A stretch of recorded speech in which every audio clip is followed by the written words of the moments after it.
Very, very happy to be able to come and visit with you guys here back in my home state. So, I am really glad this webinar is being recorded because I worked really hard to try and condense this information, but my topic was mineral nutrition and I could spend days visiting with you about it. I'm not going to because I know it's getting close to dinner time.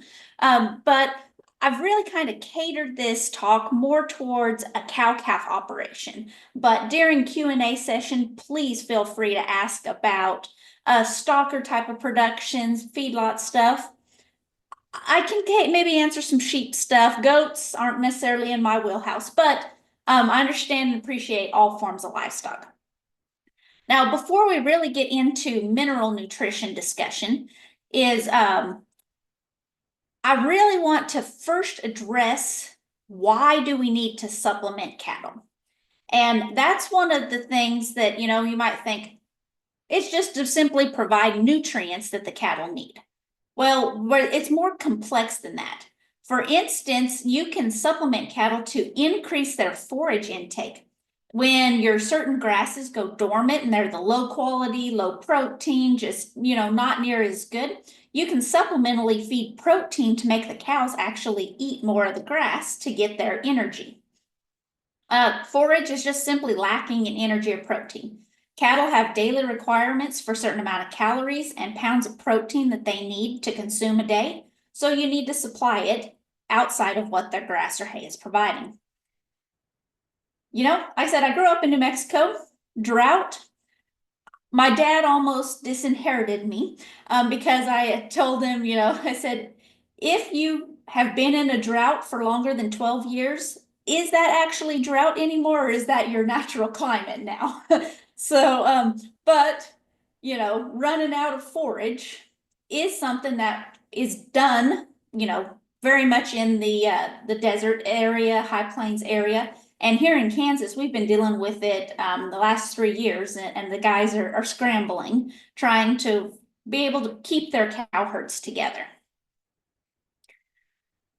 Sometimes our requirements exceed that offered by your forage base. For example, your cows have too much milk production, or they're too large of a cow for your type of resource. So you've got to supply those needed calories that they need. Or an inadequate ratio to protein. And, ideally, a cow's perfect ration, it has 3 times as much energy to it as protein. So when you look at, feed analyses, TDN number needs to be 3 times higher than your crude protein. That's what is the ideal ration for those animals. I am so sorry. I thought I had that silenced. So for those of you who like to see things more graphically, that's what is over here on this other side. That first figure that you can see up there, that is where, your cows might just voluntarily only be able to eat 80% of their dietary needs. But you can feed in the yellow bar a protein supplement, and that actually causes that purple to increase where they're eating more of the grass, which in turn results in them being able to more accurately be able to consume what their needed dietary needs are. In the middle bar chart, you can see that you might just be in a drought situation, or you only want to feed so much hay, and they're only getting 80% of that forage, and then you have to supply the other 20% of their needed calories via some other supplement. And in some crazy scenarios, and this is actually some work that I've done myself and other folks out of Oklahoma State, where, your forage might be supplying 100% of what that animal's dietary needs are, but you can provide a supplement to lead to substitution where the cattle eat less of the grass out there, and in turn, you're able to increase your stocking rate. So, for example, I've fed some corn supplements at about 0.7% of body weight on a daily basis. And when I do that, I can almost increase my stocking rates by 30% on some of the forages that I get to use here in Kansas. So those are just, kind of some of the big building blocks of why you need to supplement. So now we're going to get into a narrow focus. just specifically talking about minerals. Now, why do we need to feed minerals? I actually have them ranked according to importance. And you can see the number one reason that we need to feed mineral to cattle is phosphorus. And, I should put like 1A is salt, because cattle have a daily need for salt. But phosphorus to me is really the number one most important ingredient to look at from our nutrition perspective, because it is the single most expensive mineral component of that bagged feed. And, with that, when you overfeed phosphorus, it can increase your mineral $200, $300 a ton compared to what you need if you are strategically supplementing your phosphorus. The other ones that are important, make sure you have an appropriate calcium to phosphorus ratio. Potassium, magnesium is important as well. So some of your major macro minerals. Trace minerals, they become the most important during incredible stressful times in a cattle operation. So at breeding, at weaning, those are really the times that they become the most important, or in areas of in the country where your soils are so deficient in a specific mineral that your plants there's no way they can ever have enough of that mineral in them, then you really need to become important about it. And then the last one, number 4, I'm actually going to spend quite a bit of time talking about them just because you're coming up on your spring calving season. And I have a tool that'll help make your calving season so much nicer by talking about vitamin A in particular, especially if you are prone to having some issues such as calf scours. So, interestingly, I told you I really tried to narrow this down. I'm glad this is being recorded on a webinar so you can re-listen to it because I'm throwing way more information than you're going to be able to process.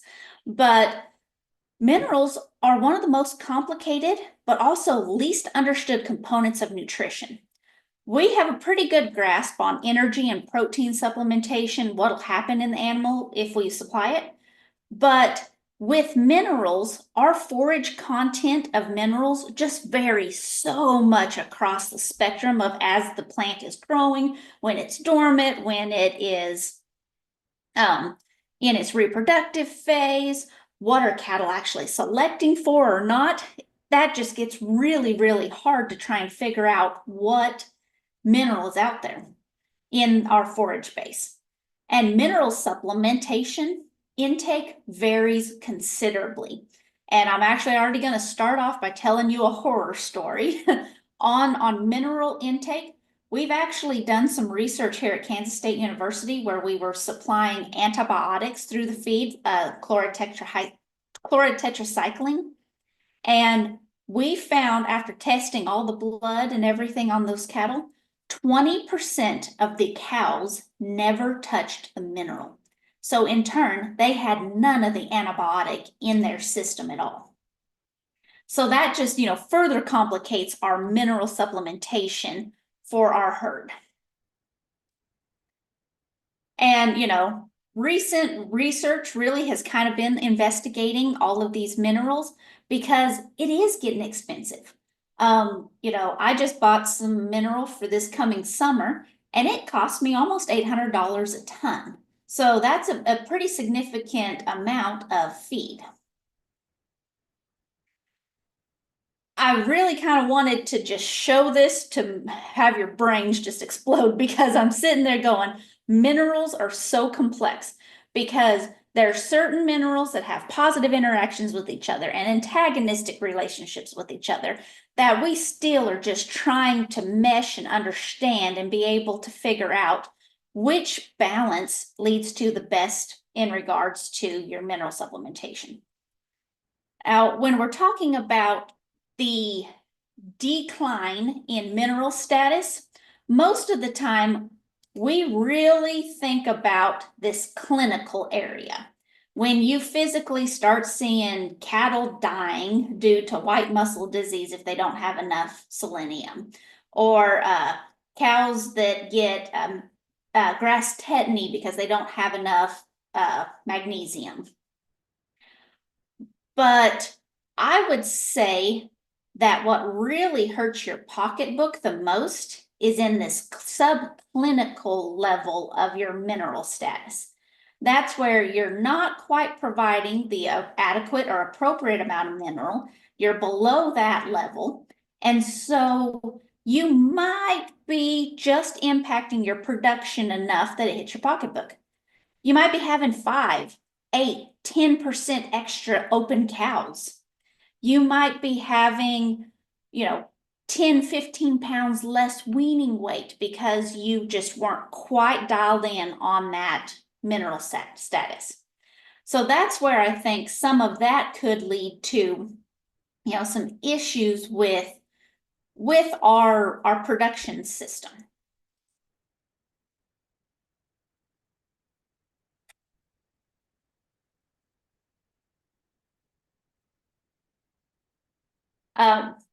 No mineral presentation is complete without throwing out the word macro mineral and micro minerals.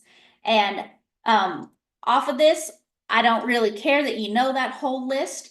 And macro mineral does not necessarily mean it's more important than a micro mineral. It is just purely a definition saying we feed it at a greater percentage of the diet versus just parts per million or sprinkles is what their requirements are. That is the essential difference between those two. And colloquially, we say trace minerals for micro minerals more often than we do say micro minerals. So what about developing your mineral program? Now we're going to get to the nuts and bolts of it. First thing, you need to assess what your animal needs are. Know what your cow weights are. Know approximately what your milk production is, and know the stage of production that cow is in, whether she's lactating, whether she's pregnant, dry cow, etc. And then you need to kind of come up with what is the dietary supply of that mineral, coming from both your forage and your feed. And then, like I always talk about with some of my 4-H kids, math is your thing. Math is what you will do in beef cattle production systems. So when you have what is needed and what's being supplied, the deficiency is your supplementation for your mineral program. What you need to fill that gap. So this figure just kind of shows you, this is the dietary requirements of calcium in the blue line for a 1,200 pound cow, and in the red line for phosphorus.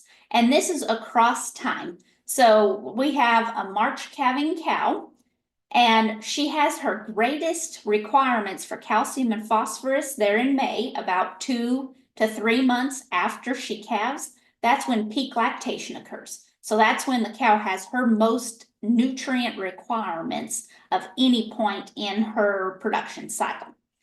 And then we have over here where you see that dip in the flat part between October and November. That is when you weaned that calf.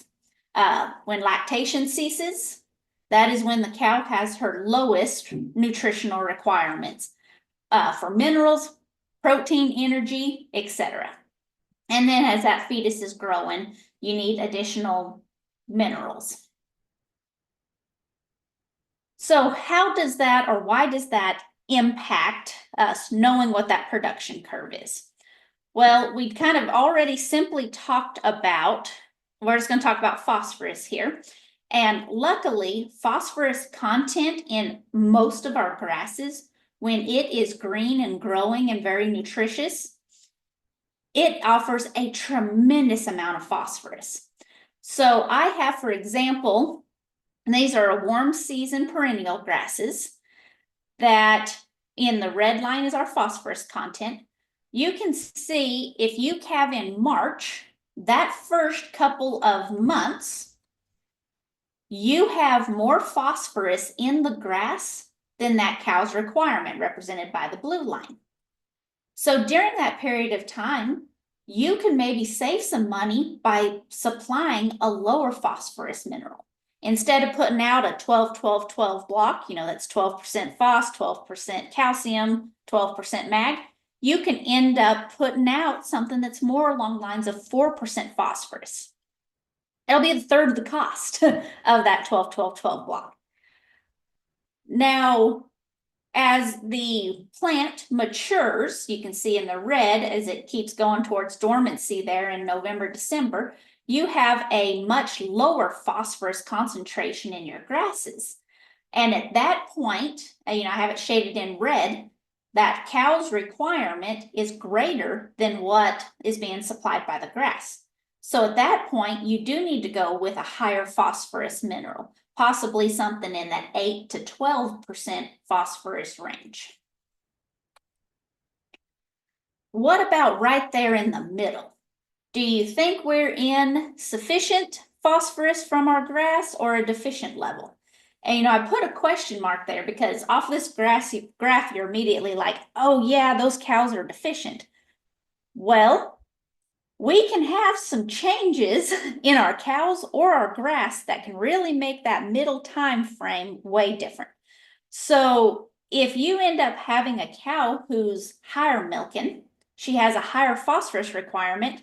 Now I definitely say that middle time frame, June through September, those cows need a higher phosphorus mineral just because it's not being supplied through the grass because you have a really high milking cow. What about if you go to a later calving? So instead of calving in March, you wait to calve in April.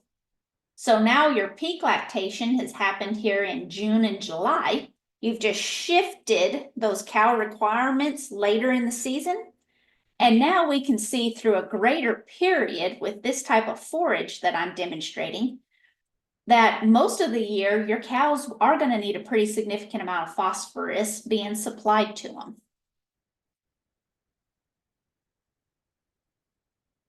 But luckily, we can do some other strategic management systems to be able to reduce the amount of phos we have to feed to those cattle.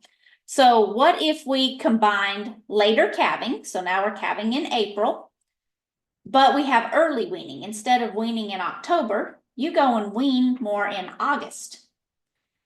Now you only have 2 to 3 months versus nearly 8 months where your phosphorus might be deficient in your cow herd. And so you can use some of these strategic management decisions to be able to help you. Unfortunately, if it doesn't rain, you don't have any grass, you don't have any phosphorus come from your grass, you got to supply it some other way. So no rain, you've got to provide a pretty significant amount of phos. So those were just kind of some scenarios to walk you through how to think about your strategic supplementation. Cow requirements or gestation plus or minus lactation, requirements minus what's being fed through the grass. The difference in that is how much you need to supplement. Now, luckily, I keep throwing the word mineral out there. And I'm talking, free choice, loose mineral, etc. Well, if you're feeding your cattle something else, often they have a lot of supplemental feeds that have a high mineral concentration in them. All of your byproducts, essentially, any of the feeds that you get through another manufacturing process, what I mean by byproducts, are very high in phosphorus in particular. Soybean meal, cottonseed meal, dry distillers grains, wheat midds, all of those, just due to the process of them going through the distillation or heating, etc., adds phosphorus back into the system. So those provide a very significant amount of phosphorus to our cattle feeds. As well, some things like sulfur is added in quite a few of them. And I brought this one up mainly because I know there can be pockets in New Mexico as well where you have high sulfur concentrations, where we could lead to some sulfur toxicity issues in your cow herd. And by that, you really need to take into account total sulfur intake. measure your water sulfur concentration, as well as what you're supplementing your animals with sulfur, so that you don't have death due to sulfur toxicity or polioencephalomyelitis, EIEIO, PEM. And I actually just was helping a producer with that last week, that they had incredibly high levels of sulfur in their water source that was leading to a significant amount of calf death. So just be cognizant of that. I'm going to bypass this just because this is giving a talk via Zoom like this is sometimes harder for me because I can't really gauge what everybody's thinking. But this is just your simple math, how you figure out how much is being supplied in your phosphorus from your grass, your distillers, etc., and how much you need to supply through your mineral. And interestingly enough, in this little example that I put in here, just 3 pounds of distillers with native grass met 90% of the lactation requirement. So your supplemental feed can provide quite a bit of feed. And, I already mentioned some water sources can supply a pretty significant amount of minerals. So if you aren't doing some water testing, please reach out through New Mexico State. I'm sure they do have water testing availability as well. Maybe this could be something that Michael, I'm going to pitch something for one of the talks. Importance of water analyses for livestock and humans, health, etc. Those are all very important topics. But sulfur, iron, all of those can lead to some other detrimental effects with your mineral and pregnancies, etc.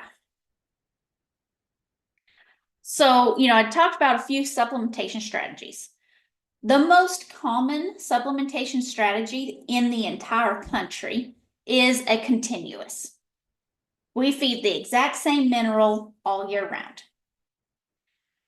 But I would say that we could do better than that by doing a targeted strategic supplementation that our forage base and our management system tells us what we need to do. So what do I really mean by that?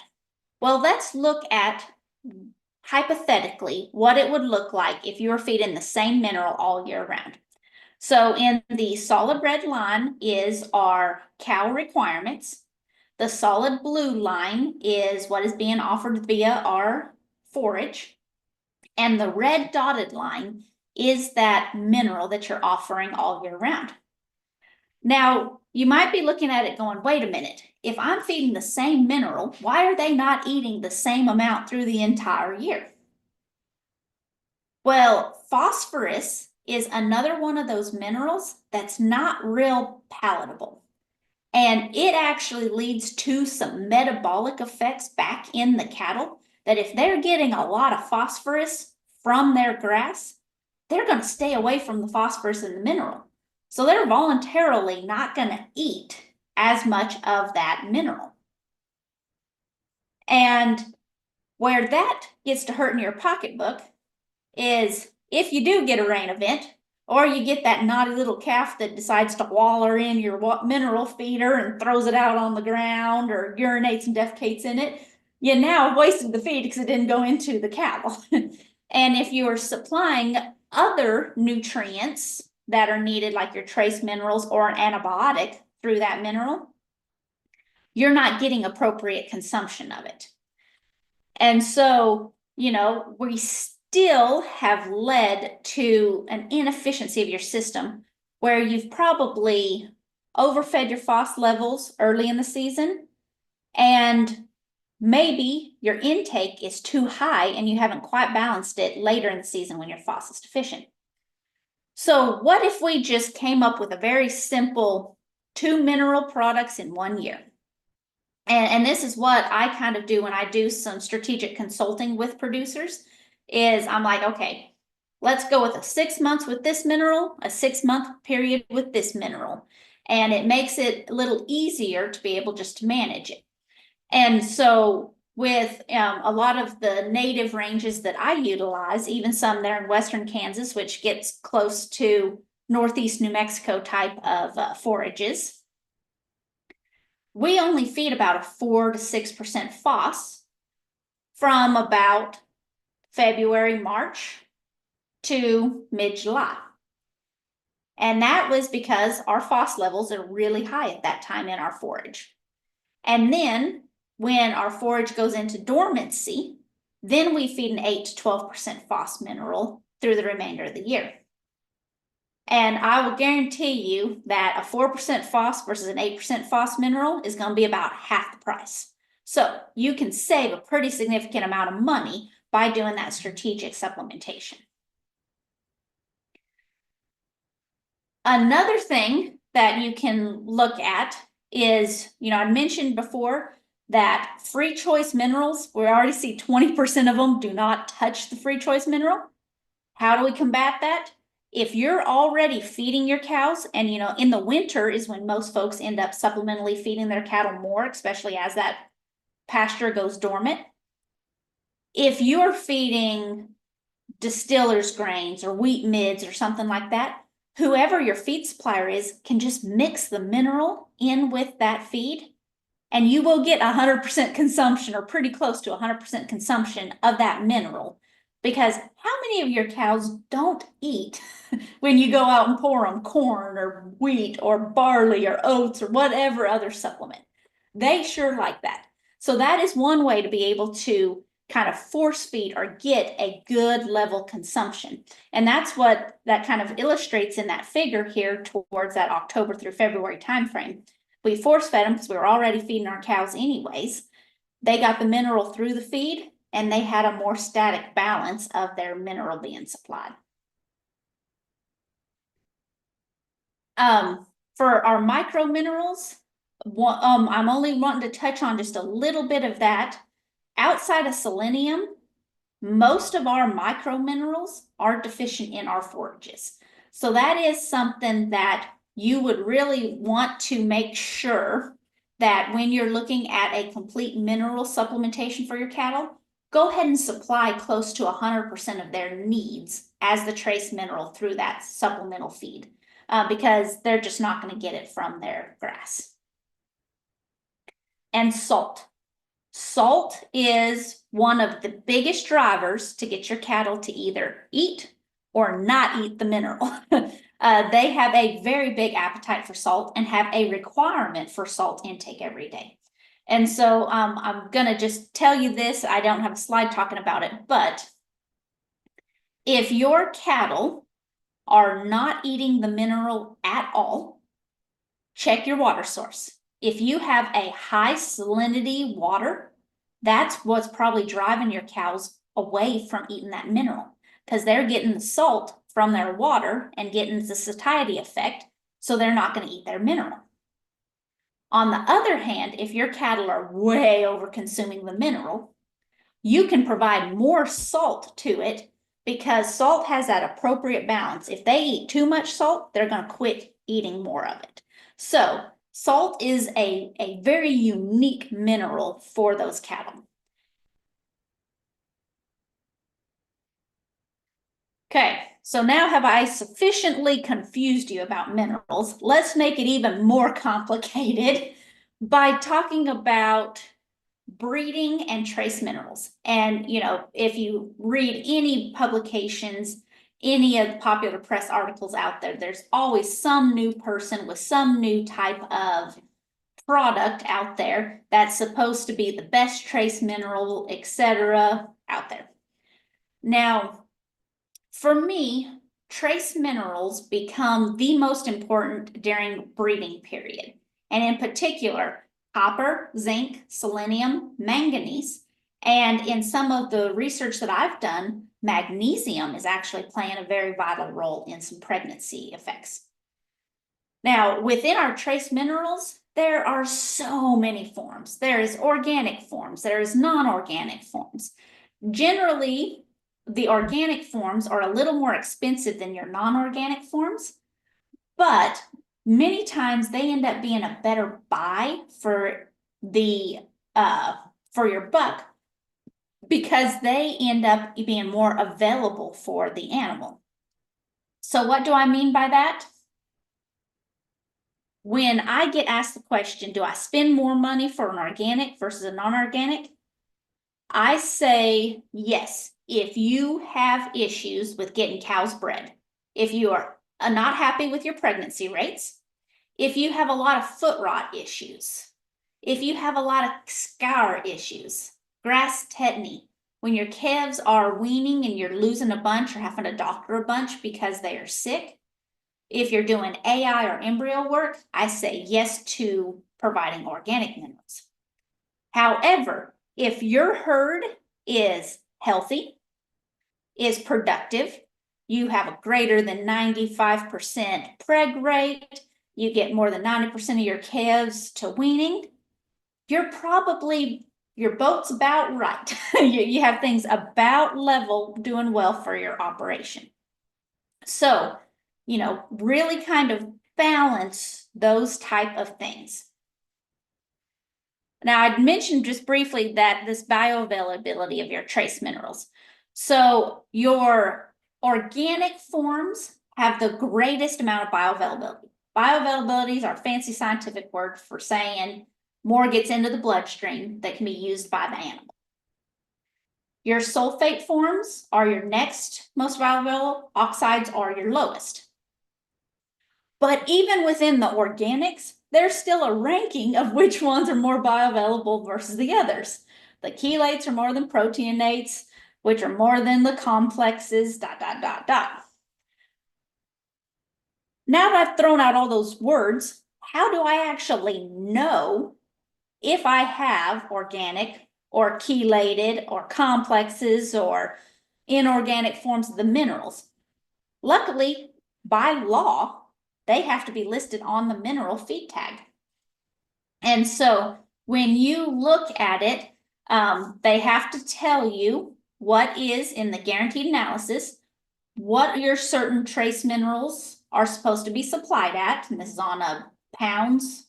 This is like 1,300 parts per million of copper in 1 pound of feed. And when you go and look at the ingredients, they have to tell you the form that it was included. So if it says copper oxide, you know that it is a inorganic form of copper. And we'd mentioned that oxides are the least bioavailable of others. If it said magnesium sulfate, it's the medium type of a bioavailability. And they will specifically say something like copper chelated complex. When you see something like that, then you know that's an inorganic form of the copper supplied in there. And always read the directions for use and pay attention to that target intake. And that is real important. Now, I'm not saying you have to do like what we do in research where we physically measure the mineral every single day, but just keep track of it. If you dump out a 50-pound bag of mineral, and you have 50 cows and they're supposed to eat 4 ounces a head a day, which that's 1/4 pound, that 50-pound bag has 200 feedings in it. So 50 divided by 1/4 is 200 feedings. And if you got 50 cows, they're only supposed to eat it for 4 days. If you see that your cows take a week to consume it, and it's supposed to be a 4 ounce per day intake, you know they're not eating enough to actually meet that nutrient requirements or those guaranteed analysis. So then you need to intervene by moving the mineral location, moving it closer to a water source. So if you move your mineral closer to the water, they're going to eat more mineral. If they're way overeating the mineral, move it way away from the water, and then they'll eat less of it. Add some salt to a degree, balance that, see what it is. And once again, I'm hammering on this, please test your water. Water has been the bane of my existence for trying to get consistent mineral consumption. Now, there's some great products out there and a great philosophy that if your cattle aren't consuming these minerals, what if we just give them the injectable minerals? Because when you give them a shot, they're all getting it. Interestingly enough, there's been varying results about the benefits of these injectable trace minerals. And essentially, if your animals are already deficient, then the injectable trace minerals, you will see incredible improvements in production. But if they already are at that sufficiency level, giving them those injectables does not result in any improvements in production. There's actually 5 studies that were done out of Nebraska where they specifically found that if their liver and serum levels of zinc, manganese, copper, selenium were low, and they gave them the injectable, they'll elevate it. But in this study, they were low, but it wasn't to that subclinical level that actually resulted in lower preg rates, AI rates, etc. So, once again, kind of a balancing act. And of course, we're dealing with biologic animals. They don't read the book. They like to just laugh at Dr. Farney because I'll say, this is what will happen. And then they just immediately turn around and do the opposite. We did a study here at K-State too, where we gave them 2 injectables, 105 days before calving and then at timed AI. And we also saw no improvements in regards to cow weight, condition. We did see a little bit of improvement in timed AI pregnancies, but overall, we didn't see drastic changes in our cattle production system because those cows already had adequate mineral status before we gave them those injectables.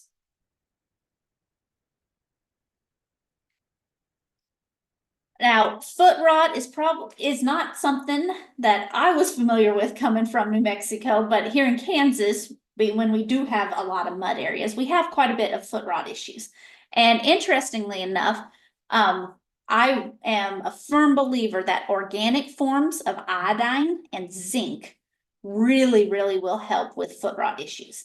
And as I've thought more about this, I'm like, okay, we say specifically for foot rot problems, but how many subclinical lameness or, cows that just randomly come up lame that doesn't look like a typical fungal infection due to foot rot that we can maybe offset and help by use of these organic iodine and zinc sources. Okay, so in the last 5 minutes here, I'm going to touch on vitamins.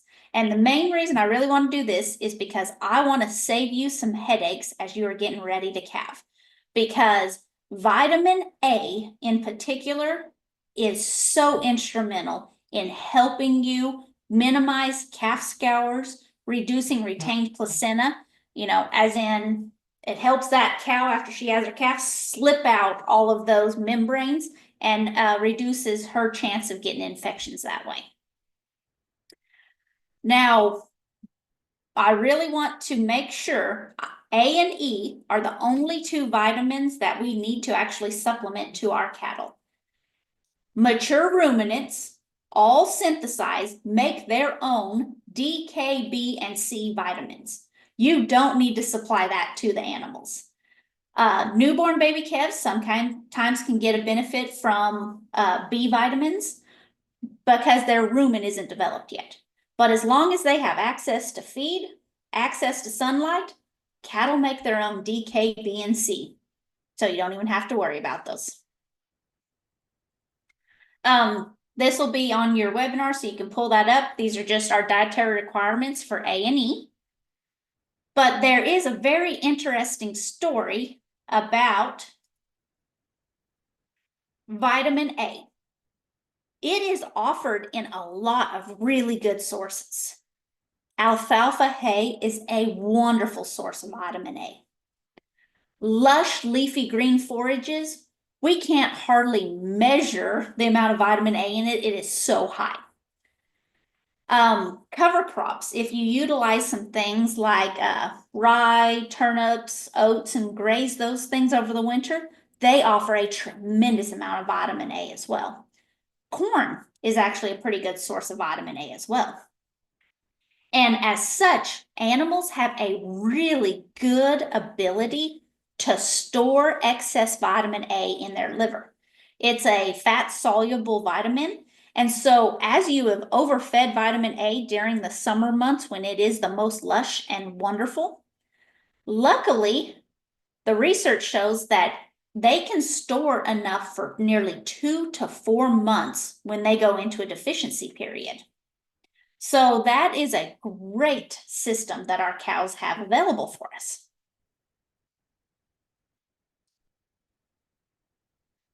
But at the bad side of the story, here's the evil queen coming in. I mentioned alfalfa is a wonderful source of vitamin A. Vitamin A can degrade fairly rapidly.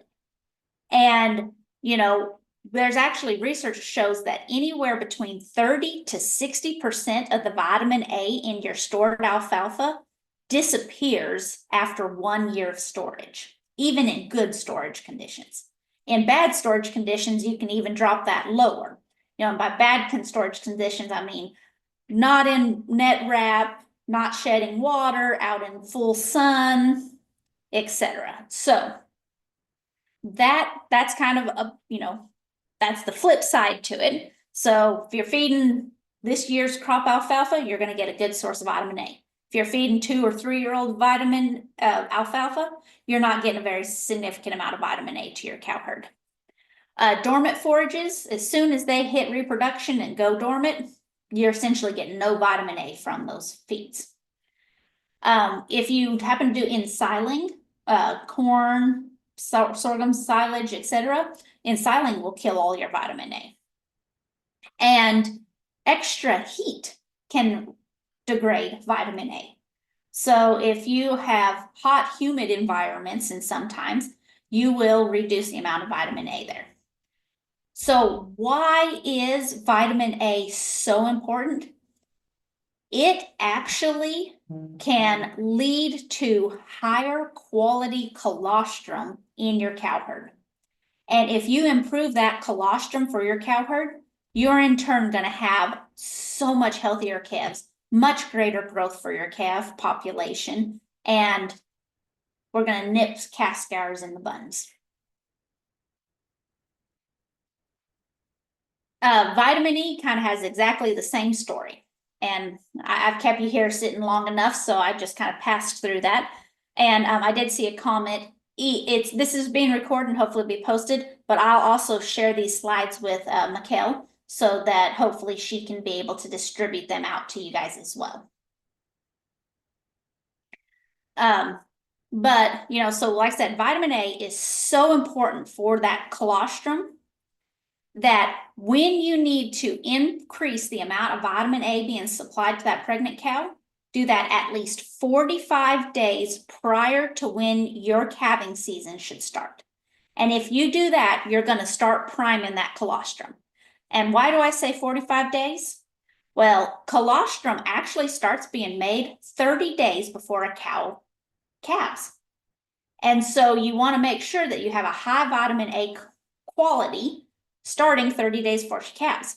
And if you've been utilized calving these bulls in your operation, which most everybody is, most cows are calving almost 2 weeks earlier than that typical 283-day gestation window for beef cows. So to me, 45 to 60 days prior to calving is a good safe window to get that really high quality colostrum in. And kind of extend that even through early lactation, the first 2 months that you have in there. And if you are only feeding harvested forages, really feed a much higher vitamin A mineral than you would typically feed. And by that, I mean, if your cows are locked up in a pen all winter long and all they're getting is hay, they need a much higher vitamin A feed. And why is this so important? About 3 years ago, I was working with our veterinarian at the Kansas State Diagnostic Lab. And this would happen to be the year that vitamin A we just couldn't get a hold of it. China had quit bringing in supplies of it, and it was so expensive that folks just started removing it from their cattle production systems. And they were getting just bombarded at the Kansas Veterinary Diagnostic Lab with dead calves, weak calves, cows that weren't cleaning and getting other infections. And when they were going and doing their necropsies and other results, they were finding that at one point in 2021 in Kansas, 53% of those herds that were having problems were deficient in vitamin A. And it just, snowballed for those poor producers. So if you're wanting to have a good, healthy calf, no calf scours, make sure you get that vitamin A into them. And once again, this just kind of shows you if you have a 2-ounce mineral on your feed bag, you want to see it say roughly over 300,000 international units in your mineral tag. So that's just kind of short, easy way for you. There is an injectable vitamin A, but the research on it is very, very widely variable. Looking at how long from when you give that injection that you still have vitamin A being offered to your animal, to the fetus, to the colostrum, etc. Anywhere between 2 weeks up to 3 months. So I don't think that's a silver bullet either for your injectable. I still think if you are supplementally feeding your cows prior to calving some kind of a feed, put your mineral with an increased vitamin A amount to them. That should be your best way to help minimize calf scours in your operation. So thank you. I know I have sent a lot of information, and like I said, I'm very happy to share this slide deck with you so you can reprocess everything. And I'll open the floor for any questions you might have. Thank you, Jamie Lynn. If you guys have any questions, feel free to unmute yourself. I think there's a question in the chat box. Heather, thank you. This is so interesting. Thank you, Heather. Thank you. So Virginia, I see Yes. that you're unmuted, so you can go, feel free To ask. Okay. Good evening. My name is Virginia. I'm a rancher. I have a question. What is the difference between, like, we get salt blocks, and I see we buy trace mineral salt blocks white, but I see people buy like yellow and blue. What does that have? And is that benefit any animals? Yes, ma'am. So Miss Virginia, thank you very much for your question.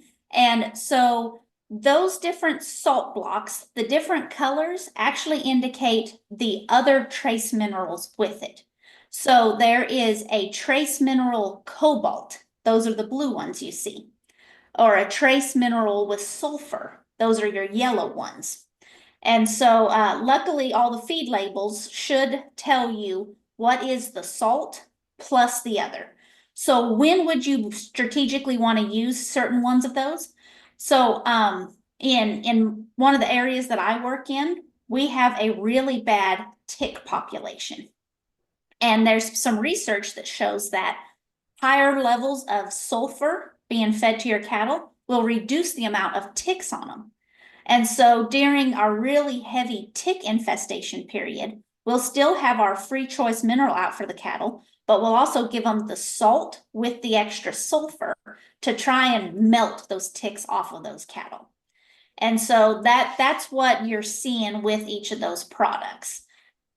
Okay, I have one more question. What about, I just lost it. I'll ask later what I was going to say. Thank you. You're welcome. I was gonna ask about the trace mineral box, like what she mentioned. So I see that we do that as well. So I just thought like, okay, that's pretty interesting. You said the magnesium has some side effects to pregnant cows. Like what discovered that? So I get to do a lot of work with fescue. And there's going to be a little bit more fescue there in New Mexico. But one of the things about fescue is it really, because of the fungus that is in the plant, can lead to reductions in pregnancy rates. So I went to do a research project looking at it, and I had a company supply a source of chelated magnesium, and I compared that to magnesium oxide, plus the chelated forms of the trace minerals that we typically say improve breeding rates. And I saw that those cows that were getting that chelated source of magnesium, we improved our pregnancy rates 8% with feeding of that chelated magnesium source. And when we actually looked at blood levels, circulating levels of magnesium, that chelated source was significantly higher, like 20% more magnesium in the blood for those cows. And so I was like, oh, that is very interesting. So I've started doing some more work with other producers on farms, and we've been altering, changing to this higher magnesium minerals or supplying magnesium via the chelated source. And we are consistently seeing some improvements in pregnancy rates in particular with a higher magnesium source. So that's still very much in its infancy because we've never listed magnesium as a key mineral for pregnancy. That's interesting. Okay, I kind of get a sense now. Thank you. Any more questions from our audience tonight? I do. Here's Virginia again. No problem. Go ahead. Okay, I was going to ask for phosphorus. Is there a free choice? In what form is available for, to feed to livestock, our cattle? So there you can sort of provide phosphorus through a bunch of different options. So one of my most favorite ways to supply phosphorus to the cattle is in a complete loose mineral. And so a lot of the feed mill manufacturers, your local feed stores, etc., will carry. Don't tell on me for throwing out a product, but just to kind of let you know, like Purina will make something that's called Wind and Rain. And when you look at it, it's considered to be a complete mineral that includes salt, phosphorus, calcium, trace minerals, etc. into there. And so they, lots of feed companies that have that. And I find that I do have a little bit more consistent intake with that loose mineral. It's pretty granular. And a lot of it actually is just harvested and mined from areas of the country that are high in selenium soil or high in phosphorus soil and stuff like that is where they kind of get those different minerals. You can get it in your block format, kind of like your salt block. And when I threw out that 12-12-12, that's a pretty common block that we find, particularly here in Kansas, but I did see it at my father's local feed store. Once again, it was a Purina product, but it has 12% phos, 12% calcium, 12% salt in it.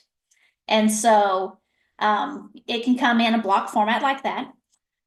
There is some newer companies that are actually putting it in those big, 200-pound tubs that are pressed molasses type of products or dry distillers type of products that they're now incorporating their minerals into those.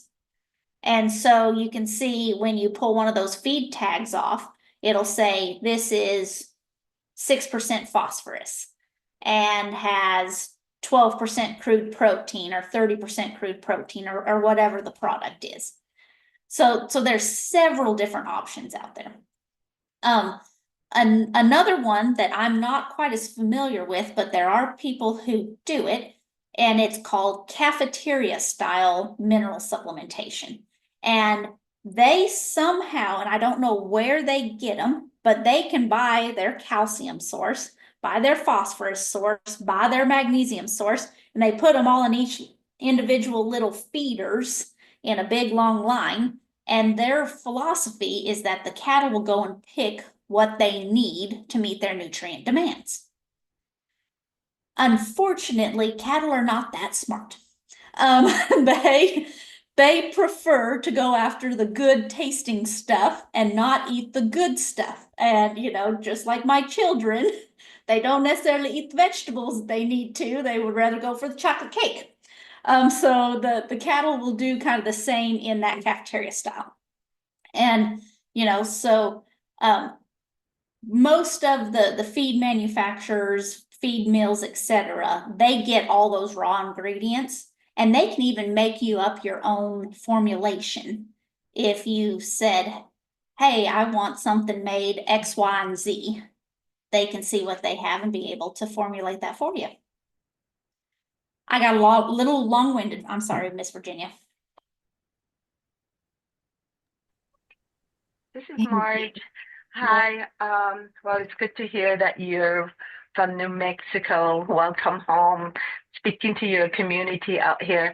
Well, my question is, like when you just observe some pasture area, just driving through along the road, and then sometimes you spot a cow just like kind of like standing right there, too busy nippling on something, and I would kind of get curious if it's close enough for me to walk, or to check, and this cow would be chewing on a bone, and what would cause them to chew on a bone, or maybe they're lacking salt or something like that.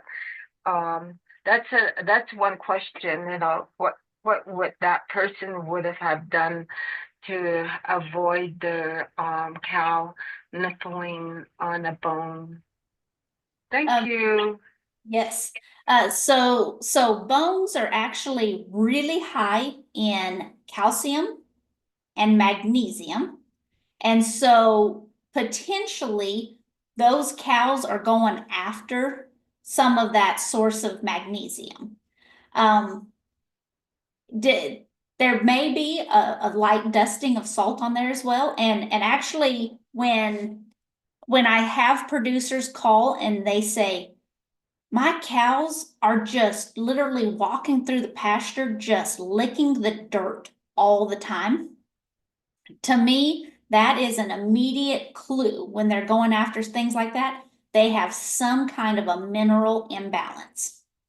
And they, more times than not, it probably is salt related, that they're more willing to eat other stuff going after salt. And kind of as a side note, there's folks out of Colorado State that spray undesirable weeds like musk thistles and thorn bushes, etc., with salt water, and it can actually get cows to start eating those undesirable plants because they go after that salt so drastically. So to me, that pica, that's the scientific name for that. That means that they probably are looking for or have a mineral imbalance. Thank you so much. You're welcome.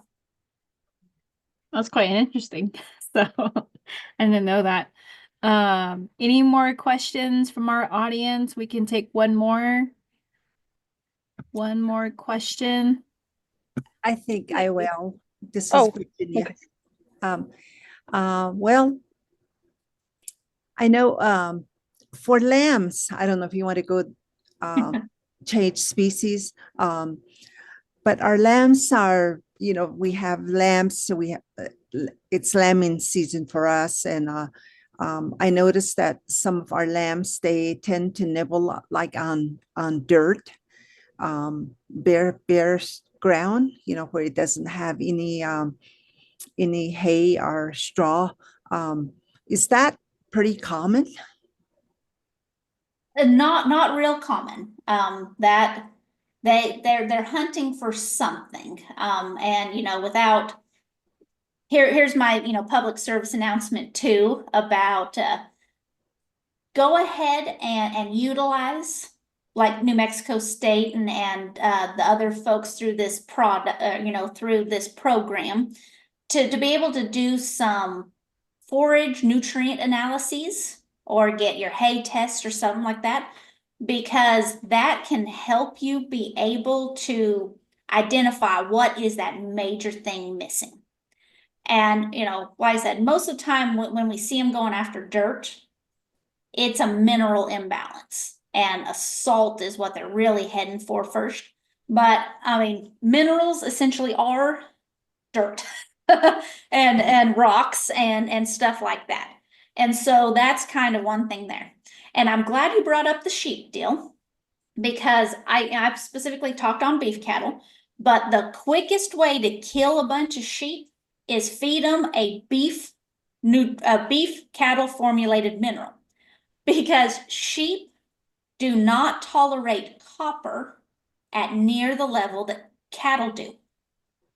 And so if you happen to buy a beef cattle mineral and feed to your sheep, you're unfortunately going to have a bunch of sheep die due to copper toxicosis. So there is a very, very specific formulation that you need to utilize with your sheep populations. They need some copper, but they don't need cattle bolus doses of copper. And if you're co-species grazing, which I'm a big promoter of that, I think that is a very good use of our rangelands, because sheep eat things that cattle don't eat. Goats eat even more things that cattle don't eat. And so you get a much better grazing distribution and biodiversity of your rangeland back from there. You will in turn supply the mineral to meet goat and sheep requirements, not to meet your beef cattle requirements. Because like I said, you will kill your sheep with too high levels of copper. Thank you. That's good information.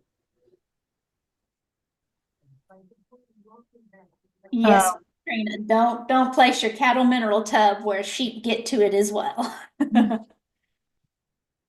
And when I believe there was a hand that was raised, I believe it was Deborah, am I right? If you want to unmute yourself, if you're the person that raised your hand. Yeah, I just had a question, but I think I found my answer. Just my question went toward being, we're very secluded in a very rural area, and the nearest veterinarian would be 3 hours away.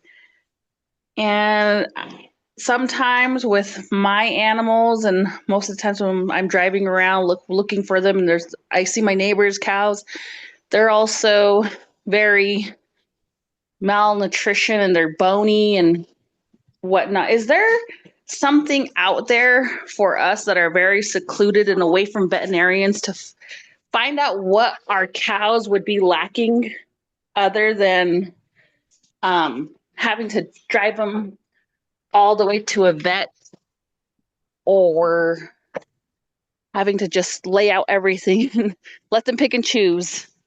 That way we can just it will save us money on our end instead of just wasting a lot just trying to figure out what they're missing. And I'm glad you brought this up, because I was remiss in saying this.